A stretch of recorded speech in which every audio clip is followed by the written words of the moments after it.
Good morning and welcome to today's webcast. And today's title is How to Successfully Manage Membership Income, and it's delivered in partnership with Militech. I'll just walk you through what we're going to be talking about today in terms of the learning objectives. So basically to understand the variety of methods that membership organisations can use to collect payments, how to automate payment collection and the cost saving benefit that this can provide. Learn how critical GDPR and PCI compliance is when managed sensitive payment data, and understand the migration process. So also we're going to be looking at practical learning. So we're going to be joined by a fellow membership professional from USDOR who will actually help to bring this topic to life and share their experience with us. And I'll introduce a representative shortly. So in terms of insights from the network, more and more associations are collecting member income online. It's a reality of what we do. It goes way beyond annual subscriptions, and we can talk about products, we can talk about services, events, all sorts of different elements. So it goes way beyond just the annual subscription payment. There's a mixture of regular and one-off payments that we take, and the more effective we can be at doing that, the better it's going to be for our organisations.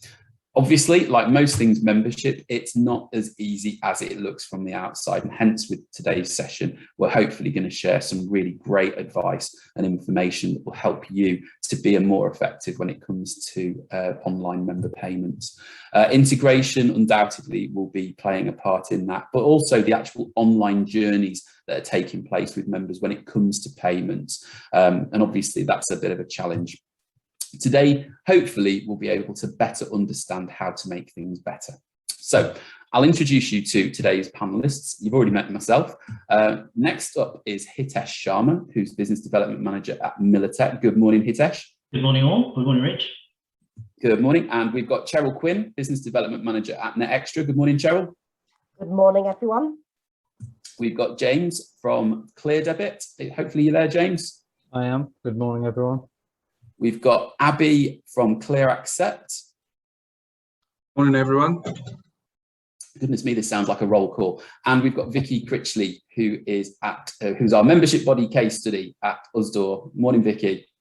Morning, everybody. Morning. Is it politically correct to call it USDOR? Is that the way to say it? Yeah, that's how we say it. We have all different variations of members pronouncing it differently, but yeah, USDOR. Okay, brilliant. USB, okay. AW, or all sorts. Yeah. Okay, well, thanks for joining us. And of course, we've got Kerry, who is going to be fielding any questions or queries that you may have. So without further ado, Hitesh, I'm going to hand over to you. Rich, thank you, Rich, and good morning, everybody. And thank you for really joining us today. We really wanted to talk about this topic about managing membership income successfully, because it's something that at Militech we're really passionate about. And before we start off, I thought I'd just give a bit of an introduction about who Militech are. So with Militech, we've been delivering membership solutions for over 35 years to a variety of member-led organisations. These include trade unions, professional and regulatory bodies, royal colleges, charities, livery companies, amongst other membership organisations. And when we actually built our solution around a CRM solution, it was actually built around a solid subscription income management module, which has really been the cornerstone of our success and contributed to the longevity in this sector. And as you'll all appreciate, collecting fees is essential to the operations of member-led organisations and can really help support the benefits that you actually deliver to your members. So as things have evolved, technology has evolved, you know, how we actually offer different payment methods to our members has changed over time as well, from the traditional methods of check, and I'm sure some of us still do that, to things like direct debit and card payments. But again, making sure we're doing that correctly, securely, is vital today as ever compared to before. So I thought what would be very useful today was trying to sort of illustrate what that actual member journey looks like and the different touch points actually to help visualize that process. So I'll just bring on screen an illustration I put together, which is really something which many of our customers go through in terms of when they're actually working with their members. So that journey starts off really from the join online process on when they actually visited the members website. Now, again, as we've moved away from more of the traditional paper-based applications, your website and that web presence is the first interaction where potential members can join. And again, we'll be exploring a little bit later the importance of the user experience and having a good user interface in terms of actually joining and becoming a member of the organization. And then as we start completing the actual application form, at some point you'll be presented with options to actually pay for your membership. And that could be in the form of a one-off card payment, or whether you go for like a more recurring model of direct debit. Regardless of which option you choose here, it's really important that that process is actually managed securely, but then filters through back end to your CRM, and actually can be reconciled, those payments and those contributions actually posted to your membership record. And then throughout the membership, there will be other interactions members would have. So they may want to book themselves onto an event, they may want to purchase something from a shop. And again, there's going to be methods of them to actually make payments or purchases. So again, how is that journey managed, and how is it done securely as well? And for those who actually chose to do direct debit payments, whether they went for an annual or if they went for something more on a regular basis from weekly to monthly direct debit, then again, that interaction needs to happen on a reoccurring basis and make sure it's managed securely as well. And then finally, when it comes to membership, and hopefully all our members renew, again, how is that actually process managed? Is it done automatically? How can we really take the pain out of that process? So this would be a sort of good point to actually bring in one of our partners from NetExtra, Cheryl, and just really to understand. I've talked a little bit about the user experience, but could you just tell us what is user experience or UX and why is it significant here? Yeah, sure. So UX, as you say, user experience, it basically refers to how people interact with a product. Just to go back a step, the term originally came from a guy, Donald Norman. He coined the phrase early in the 90s when he worked for Apple as a cognitive scientist. He's since now one of the world's UX gurus, and obviously Apple has done pretty well off the back of great user experience. So in the digital design world, user experience, it refers to everything that affects kind of a user's interaction with a digital product. So that might be a website or an app, for example. And the user experience, it's really how easy or difficult is it for your members and target members to navigate your online content so they can complete an action that you want them to do. So that might be registering for an event, pay to access content, pay to become a member, etc. So it's really how your members and again target members experience your organization and your brand, and how it affects their perception and ultimately your reputation. So it's so user experience is certainly of vital importance and significant if your organization's goals include things such as generating high member acquisition, member retention, and also you want to maximize revenue opportunities as well. Okay, brilliant. And why is UX an important factor when choosing and implementing a payment processor? Yeah, so you need a journey such as making a payment. Again, it needs to be as easy and as quick as possible, as well as seamless between the website and the actual payment provider.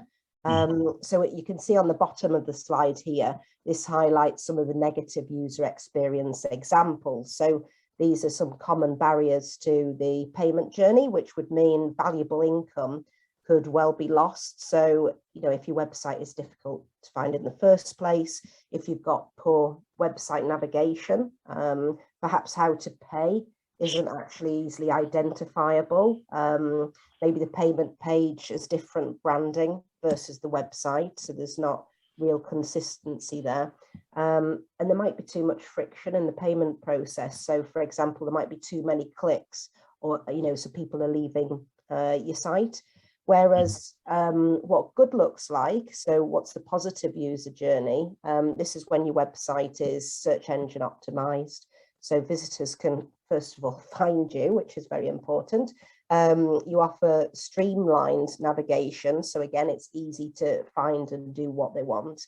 And there's also a clear and swift payment process. And you want people to have as few clicks as possible. And again, you want seamless branding as well, because they are actually going off, your membership site to the payment site. So that's got to, again, be seamless and consistent. So really, in summary, when you're choosing a payment process and provider, the journey that is being offered and the ability for your audience to make payments, it needs to be quick and easy, and it also must instill confidence in your audience as well.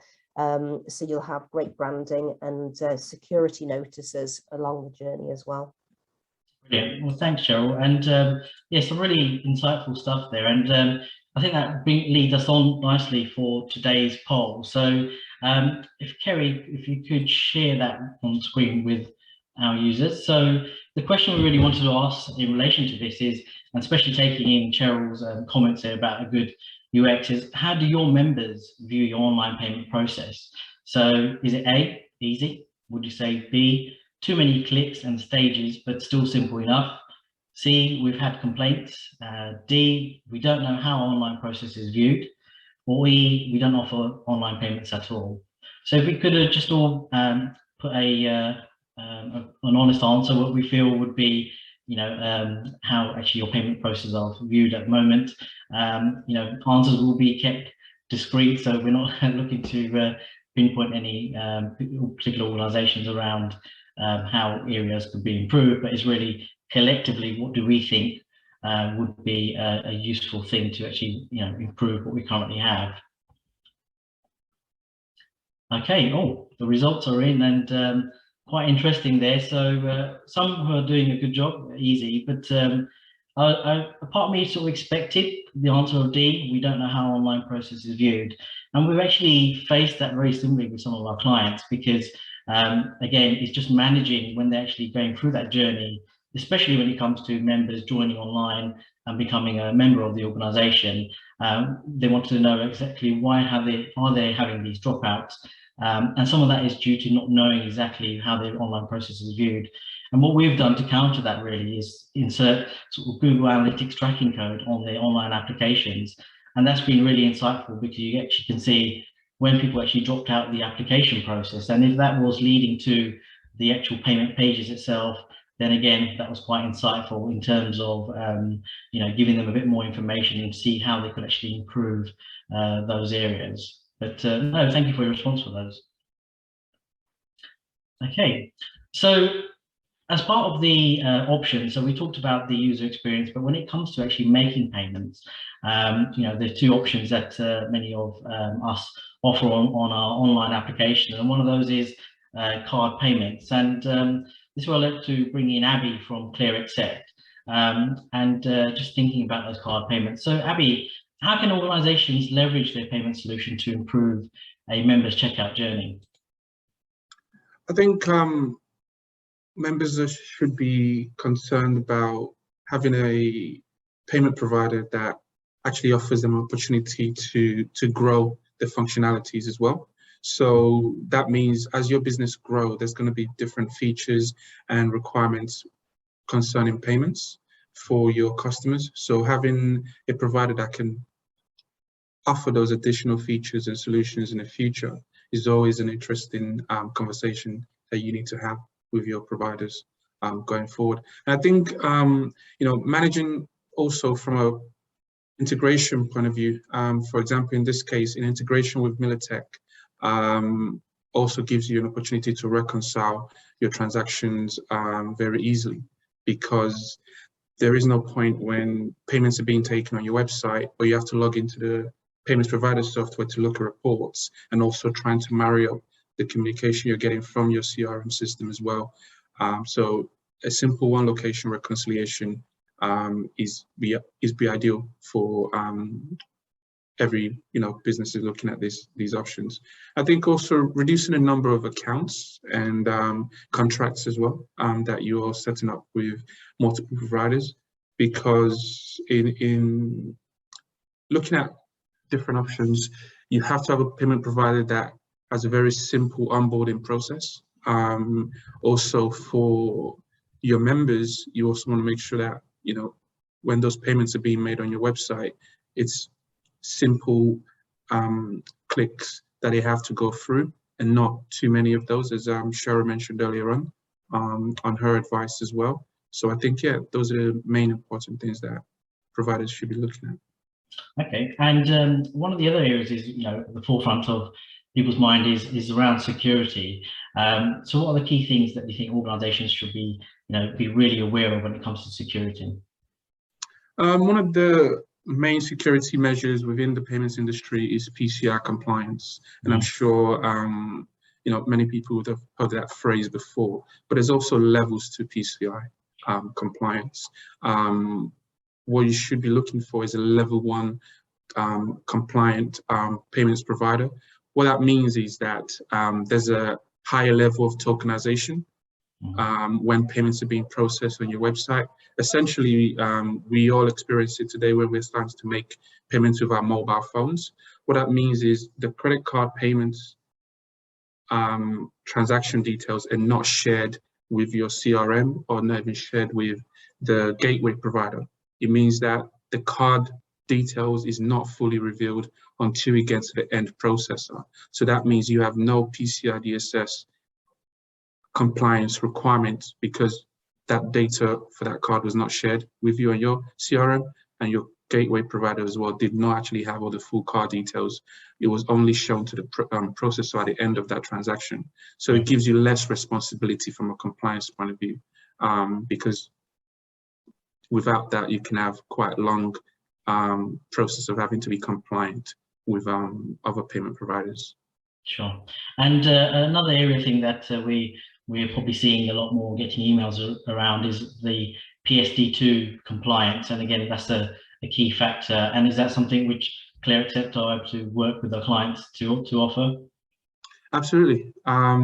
We want to ensure that all data that's shared in our software is encrypted, and also want to make sure that all data that your customers are entering onto your website are not being shared elsewhere. So we definitely work with you as much as you may need, but a lot of the work in terms of the technical development of that is already done on our platform. So the responsibility on your side is next to none, really. Brilliant. Well, that sounds really, really insightful. And I think the element of security is vital. But thanks for sharing that, Abby. And then the other area we looked at and explored as part of that workflow was around in addition to card payments, you've got direct debit payments. And the question is, you know, I'll put to James from Clear Debit, is around, you know, is the bank's direct debit system, is that good enough to use for actually processing and managing your direct debits? Well, technically it works, but whether it works efficiently is another question. So the banks are effectively working in tandem with BACS, but when it comes to their understanding of direct debits, you'd be surprised with sort of how many holes there are, and often their solutions are just a white labeled version of a standard product that's out there in the industry, and it's really quite limited in functionality. So the better option is to go to a solution that has integration, because not a lot of people are aware of the real risks that are available when you're dealing with the banks. So we've often seen people sort of trying to transmit their data to the bank, and the process is one of taking it out of one system, having a look at the file, opening it, which, you know, goodness, that's certainly something you shouldn't be doing. And then with the bank system, there isn't really an audit trail. So when people sort of contrast and compare what they're currently doing with the banks versus what good looks like, as Cheryl mentioned, then it's really night and day. And that's something we can go into on more detail. But one of the key things is that the bank systems can't consume BACS reports. So all of that work is done manually, whereas with an integration, as it suggests, it's all done securely and automatically to sort of save you time and risk. Okay, brilliant. And I mean, we've done some integration between the Militech system and Clear Debit. And what do you feel the Clear Debit partnership with your CRM provider can actually deliver to customers? Well, the key thing is communication. So obviously you've got your CRM provider yourself, Hitesh, on a call with myself from Clear Debit, and quite often you don't get that sort of working relationship between the CRM provider and then a separate provider of a direct debit system. It's only when there is a paid project that costs a lot of time and effort that there's any actual communication, whereas Hitesh and I, we speak on a weekly basis. So there's the communication part, and where there are elements of the CRM system that have to be compliant with what's needed within the direct debit or the back scheme rules, we've been able to supply that information so that we are the direct debit experts for Militech, and that's definitely one of the benefits of dealing with an integration or a partnership between a CRM provider and a direct debit provider such as ourselves. Sure, and yeah, definitely I can see what those benefits bring. But for organisations who are just probably listening to this, or our audience today, they may just think that switching provider may sound like a lot of work, and they may ask the question, well, would our members or customers need to be notified if switching to a fully integrated solution? Would they have to sign new mandates? What do you say to those types of questions? Well, it's the answer is typically no. So if you have your own service user number, then switching between one provider of direct debits to another is seamless. There doesn't have to be any notification to the member. As far as the member is concerned, what they're seeing go out of their bank account is still the direct debit of the membership organisation. Only if you switch to a different model and you switch the actual service user number, then do you need to go through a lengthy process of what's known in the industry as a bulk change, and then having to communicate that out to members. But no, switching from whatever you're currently using to an integrated solution is definitely seamless. There's often a concern that new instructions, or as people call it in the industry, mandates, need to be signed, and quite often it's a surprise to people when we say that is not required. Okay, brilliant. Well, I think, yeah, that's definitely deals with some of the concerns people may have, is that we can see the benefits, but if you've got something that becomes a more seamless process, and Clear Debit have worked with many of our clients to actually really manage that process, it really helps when actually you've got somebody, like say a specialist or expert provider, who actually can work in partnership with your CRM provider. So yeah. And I think that's especially key within membership organisations, is that people are used to paying for their memberships either on a one-time basis, or annually, or on a monthly basis, and people seem to see direct debit as the way to make those recurring payments, whereas they see credit cards, not as much recently, but credit cards in the past has very much been for a one-time purchase. Yeah. So yeah, direct debit just still is the way that people expect to pay for memberships. And certainly, I can see that Emma Day from the British Law Society is on here, and certainly when you focus on direct debits to improve your membership retention, as you can do through CRMs like Militech and working with us, there's definitely huge improvements that could be made to your member retention. That's for a separate case study though. All right, well, thanks, James. That's really really insightful. And at this point, what I'd like to do is just share up a case study that we've done with our client at Usdor, which really sort of helped brings this to life, and introduce, if I could introduce Vicky from Usdor. So welcome, Vicky. Hello. Hi, and so we've been working with Usdor for over 9 years, and they represent, or they're one of the larger unions in the UK, representing members in the retail, manufacturing and distributive service sector. And prior to, one of the things, when we started working with Clear Debit, was trying to look at how we can actually transform the direct debit processes. And that's something which we work jointly with Vicky and her contributions team. So just a little bit about, Vicky, if you could just tell us a little bit about the different levels of membership or categories that USDA are offering and the payment methods that you offer to your members. Yeah, okay. So currently we have two main types of subscriptions that we offer to new members.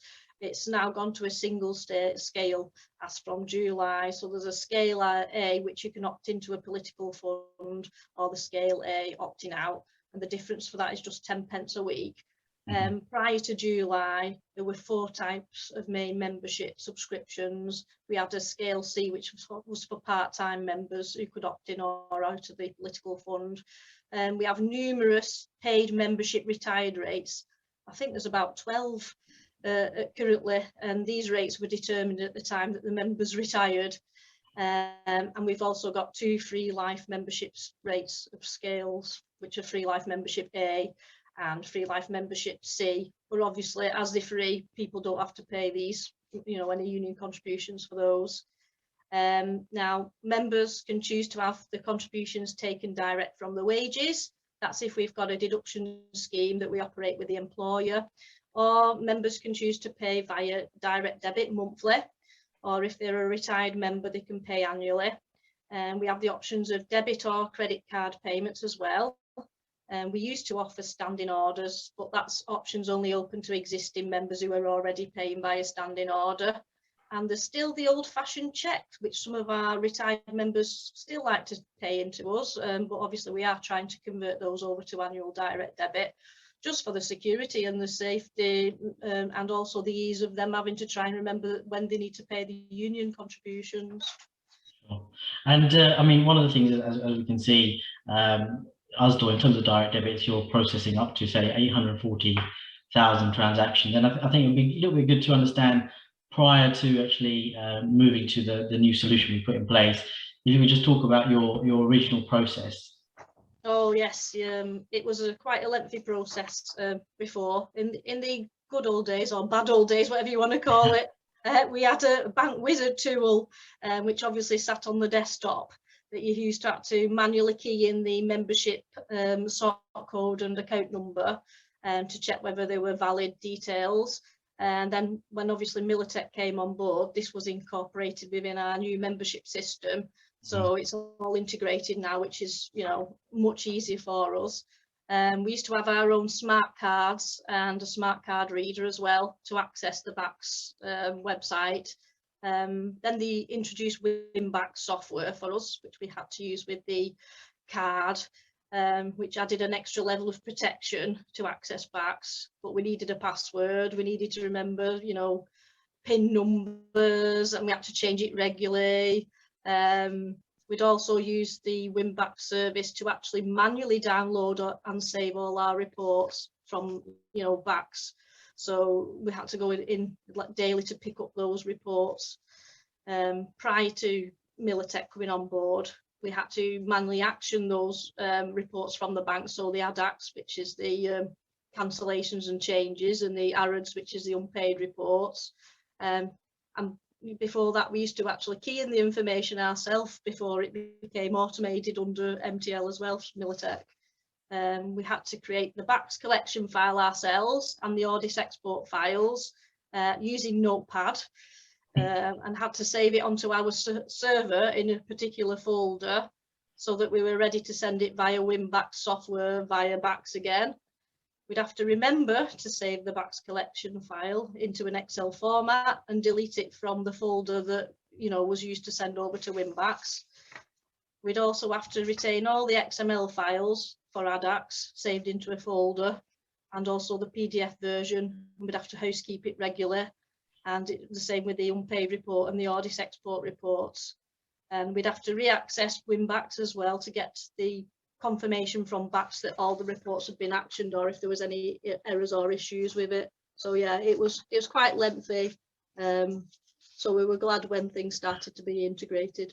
Yeah, and what we've done is here just sort of an illustrated some of those processes, which probably look familiar and hopefully, you know, a distant memory from what you have now as well. And as you mentioned, there's a variety of different touch points, but more sort of manual intervention touch points you have always introduces a great element of risk. And I think one thing you touched upon was right, when you're getting the reports coming back from banks, was trying to remember to bring them or upload them back into the system, and then making sure that you're dealing with all those, you know, rejections or any change to payments associated with that. Yeah.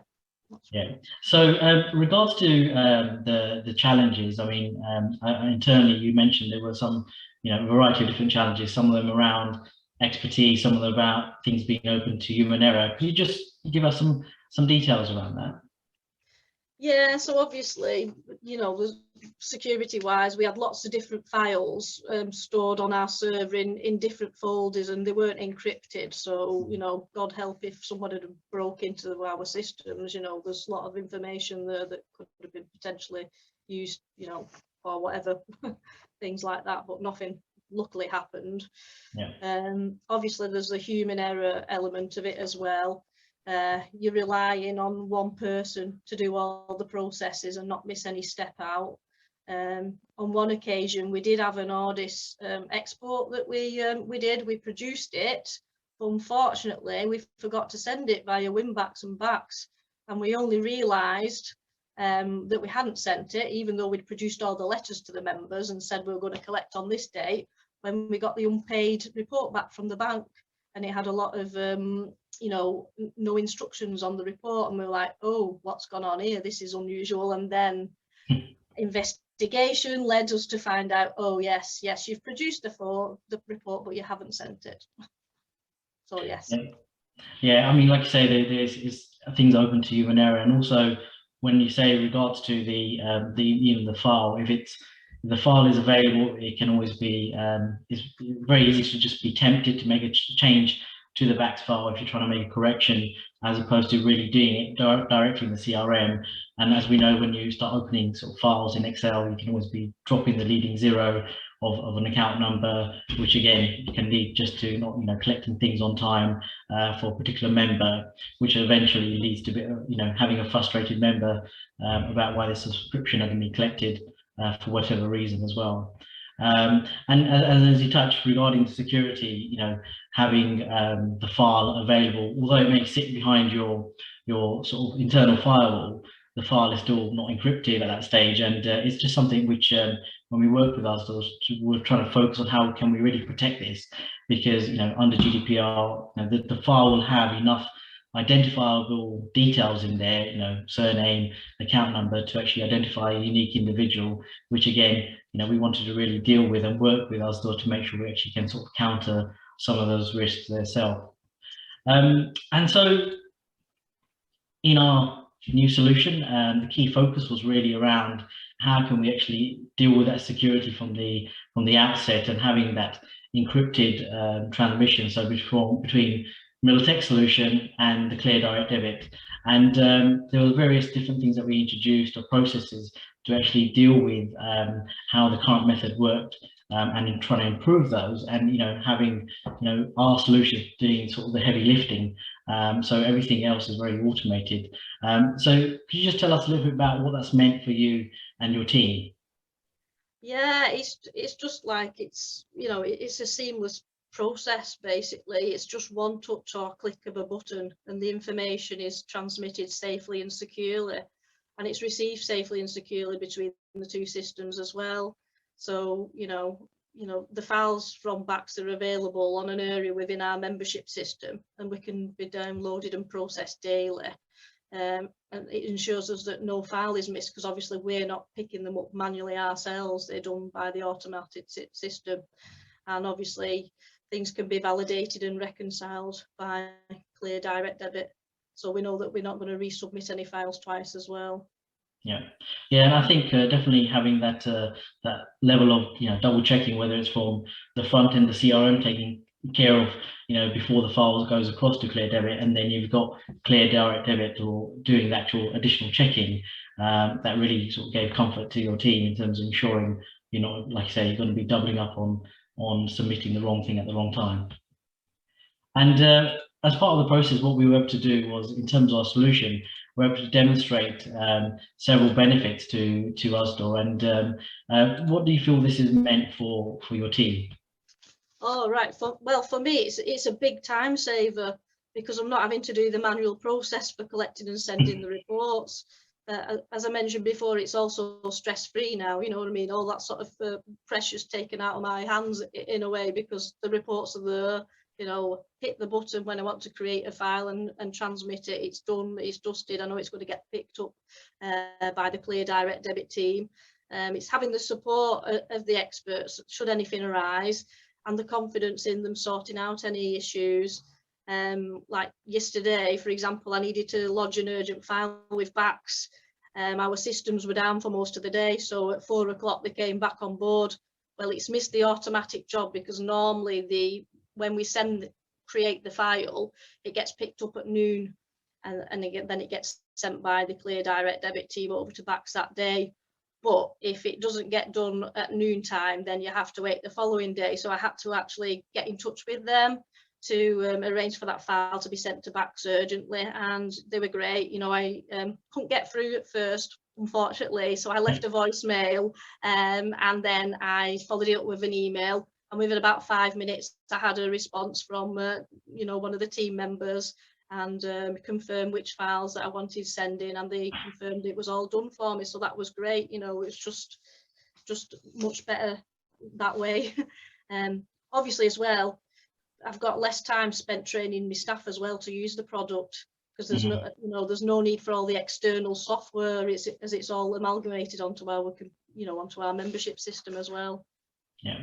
Okay, well, definitely brilliant. And I mean, I think in addition to that, like you say, you've got the expertise of 2 providers, but dealing with one single supplier in itself. And you know, the key thing we find is that people focus a lot around having a disaster recovery plan for their IT infrastructure, but now having a method that works for your, you know, your direct debits, which is, you know, if you're not collecting subscriptions on time, can have a massive effect on the organisation. So I'm glad that's worked out well for you, and thanks for sharing that with us, Vicky.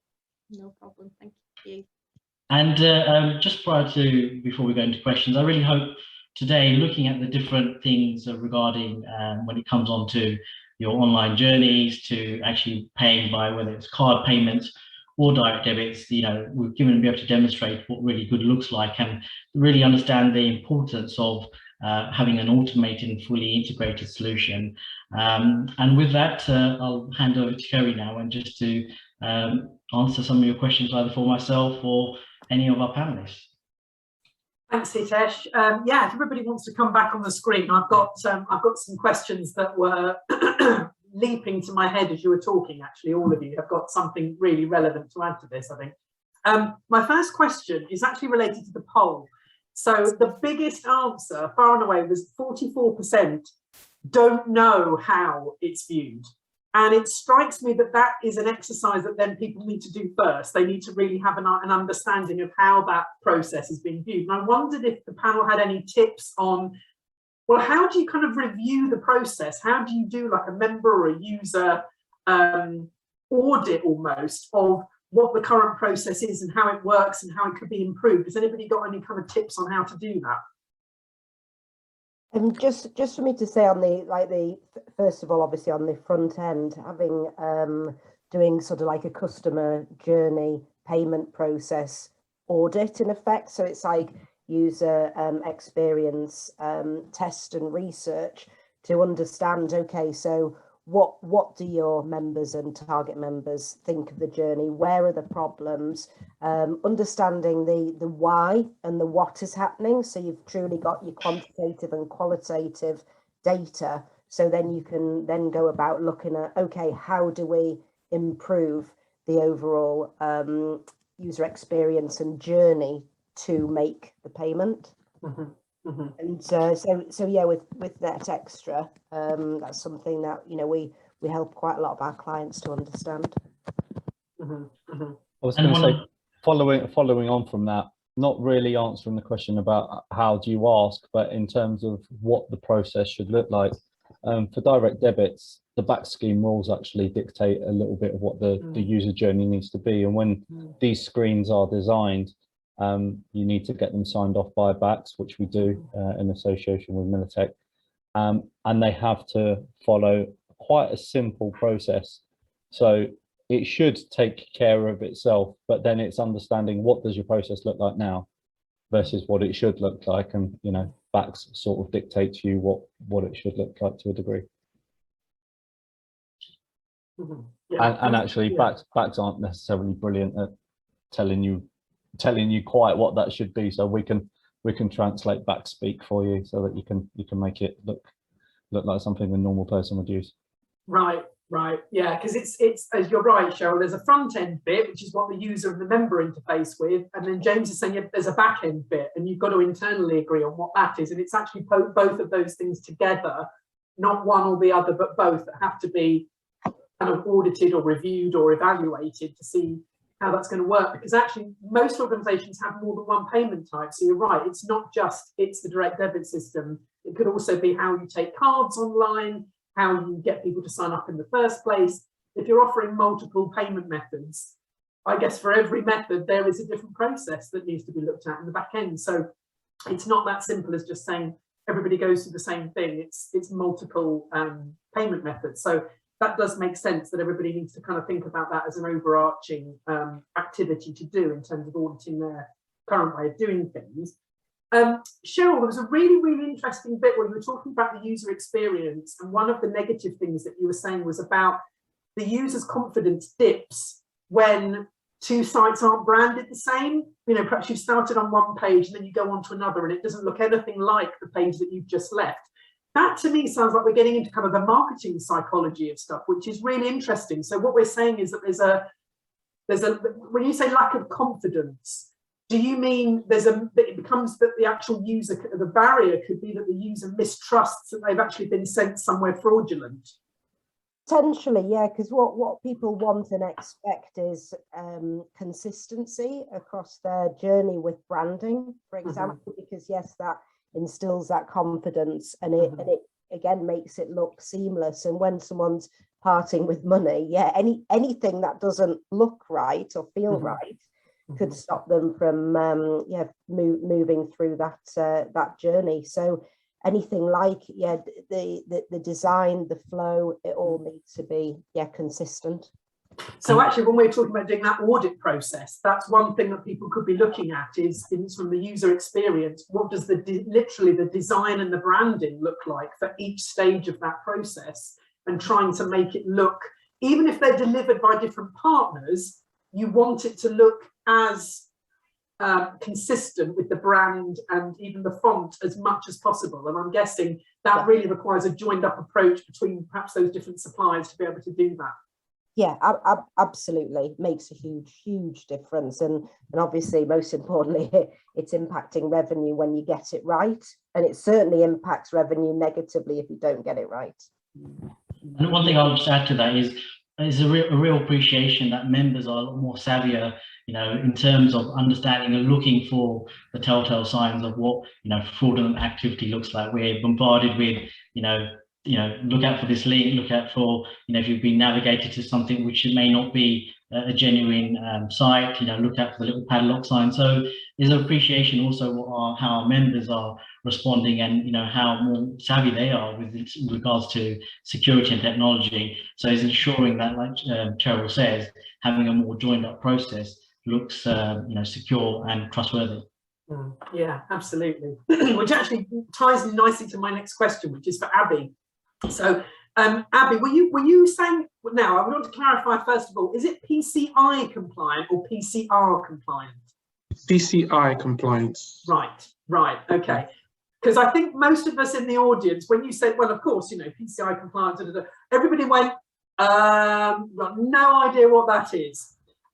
So, and as you were talking, it struck me that there's a lot of phrases and sort of financial acronyms, and we almost feel like we need a glossary for kind of the phrases that we use in the finance industry, because actually, if you're a membership person, you don't normally have any of that sort of knowledge. Even your finance team might not know about that. So I'm guessing it's a really important thing when you're looking for any kind of external supplier who's going to deal with payments, is one that they understand what things like PCI compliance are.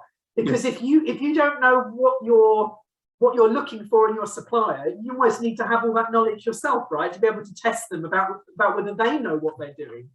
Yes, I mean, to just give a quick background of what PCI compliance is really looking at, is about when your members or customers are making a payment to you, and what level of information you are gathering in that particular process. So historically, when we all pay by card, normally we're given a receipt after a payment, but also the business or the membership group also gets a receipt of that transaction. On that receipt, your card details are actually on that transaction. Historically, when you leave stores, they also have your card details. So bringing it to present day, now all that data is now not stored on any platform. That's why the tokenization is in there now. So for example, if you go to your local Tesco or you make an order online on any website, your card details is not revealed to that business, which is what PCI compliance is. Because if that platform that you're using is not PCI compliance level 1, they're sharing some level of that data with your website, which means that if that's happening, you will have some regulatory assurances that you need to go through. So you'd actually get a questionnaire from either the FCA to actually confirm that you are not holding these card details in a cupboard somewhere or something like that. So it's just that process, that what we've done with our technologies to authenticate that, to ensure that all transactions are tokenized, no data is shared with you. So in that way, you are not responsible for any card details being processed on your website. And that responsibility comes to ourselves. And again, as a second line of defense, we also don't keep those card details. We only tokenize that and share it with the ultimate card processor at the end of that transaction. Wow, do you know what? That's really clear, Abby. Thank you for that, because that's really useful. Because actually, I was thinking of the nightmare scenarios that I think everybody will have experienced in membership, where you have paper membership forms, people wrote their credit card number on them, posted them to you, you took the form, you processed it, you put it in a filing cabinet, and anybody could go in that filing cabinet and pull out people's credit card details. So thank God, hopefully those days are over. But if anybody watching is saying, oh, we still do that, right, you need to worry about that, because that really is not good from a security perspective. And actually, that's really interesting what you were saying about, you need to keep track of this aspect of what you're doing in terms of the process, because if you're going to be audited, they're going to be asking questions about, as you say, the third-party providers or anybody that's going to be doing that. And actually, I had a question for James, because actually, James, you brought up in your bit about, the audit trail, and banks are not great at being able to provide you as a business with that audit trail paperwork if you're doing direct debit through them. And I think it's really important to briefly kind of say, why is that audit trail so important? When those auditors come in or the accountants come in, what are they looking for, and why is it so important to have all that information at your fingertips?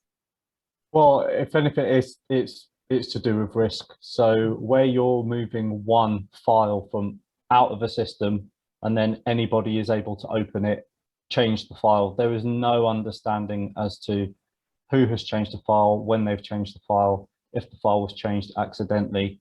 And using an integrated system, you just can't do that. You cannot disrupt the content of the file.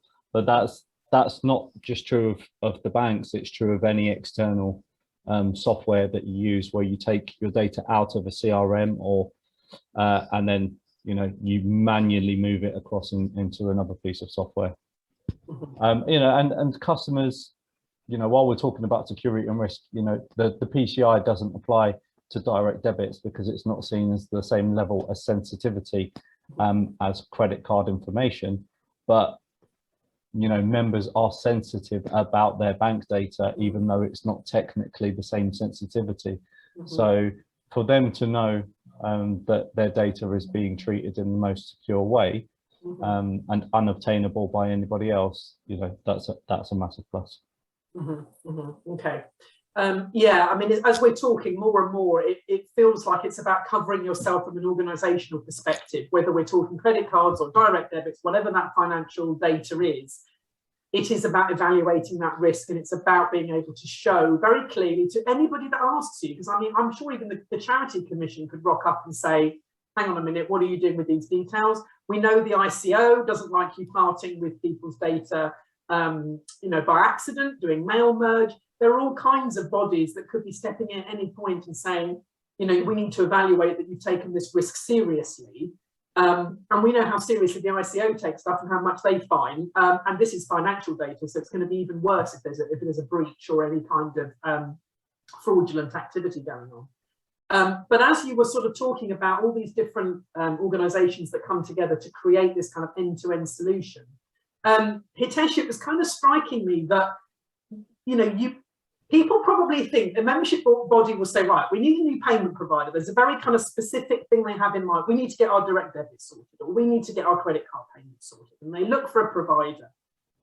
And actually, it struck me that actually, if we're all talking about integration, and we know from our digital research reports that everybody wants to move forward into integration because it just makes so much more sense.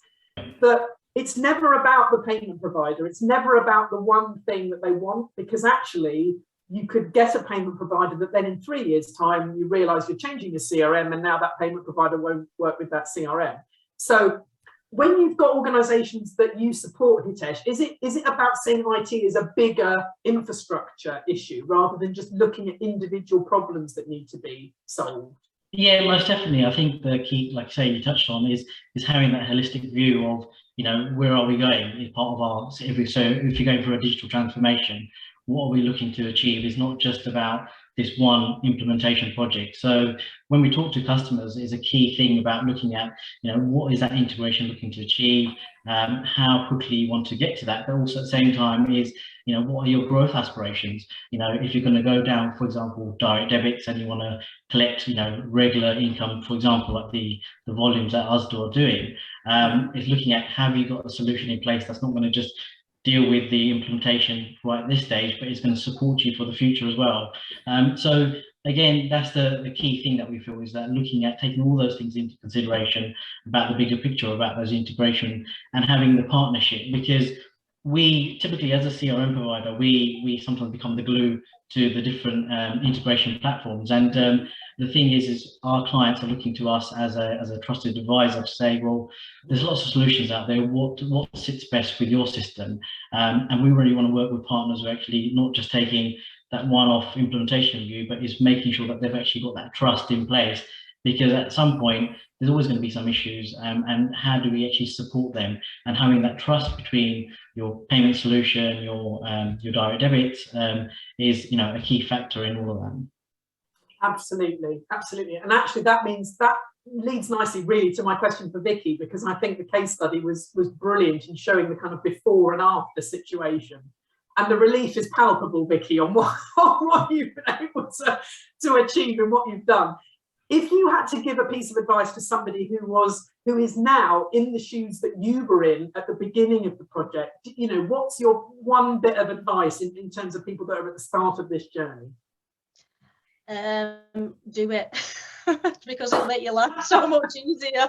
And I did a load of testing as well, you know, between the two companies as well. So I got involved in the testing side. So yeah, it worked great. You know, any little issues or stuff, we sort of fed back to one another and ironed them out, and then we'd retest, and then yeah, we got it working perfect. So yeah, it's just so much easier now.